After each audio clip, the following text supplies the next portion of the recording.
दोस्तों जय श्री राम। भारत संतों का देश है। यहाँ एक से बढ़कर एक संत हुए हैं। एक ऐसे ही संत हुए जो बड़े ही सदाचारी और लोक सेवी थे। उनके जीवन का मुख्य लक्ष्य परोपकार था। एक बार उनके आश्रम के निकट से देवताओं की टोली जा रही थी। संत आसन जमाए साधना में लीन थे। आंखें खोली तो देखा सामने देवता गण खड़े हैं।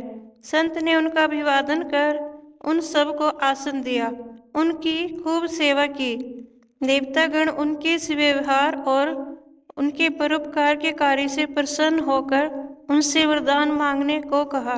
संत ने आदरपूर्वक कहा, हे देवगण, मेरी कोई इच्छा नहीं है। आप लोगों की दया से मेरे पास सब कुछ है।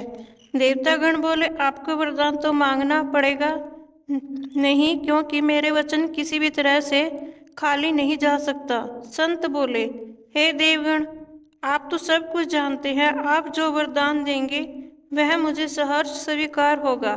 देवगण बोले, जाओ, तुम दूसरों की भलाई करो, तुम्हारे हाथों दूसरों का कल्याण हो। संत ने कहा, महाराज, यह तो बहुत कठिन कार्य है। देवगण बोले, कठिन? इसमें क्या कठिन है? संत ने कहा, मैंने आज तक किसी को भी दूसरा समझा ही नहीं है, फिर भी मैं दूसरों का कल्याण कैसे कर सकूंगा? सभी देवतागण संत की यह बात सुनकर एक दूसरे का मुंह देखने लगे। उन्हें अब ज्ञात हो गया कि ये एक अच्छा संत है। देवों ने अपने वरदान को दोहराते हुए कहा, हे संत, अब आपकी छाया जिस पर पड़ेगी उसका कल्याण होगा। संत ने आदर के साथ कहा, हे देव, हम पर एक और कृपा करें। मेरी वजह से किस किस की भलाई हो रही है इसका पता मुझे न चले, नहीं तो इससे उत्पन्न अहंकार मुझे पतन के मार्ग पर ले जाएगा। देवगण संत के इस वचन को सुन अभिभूत हो गए।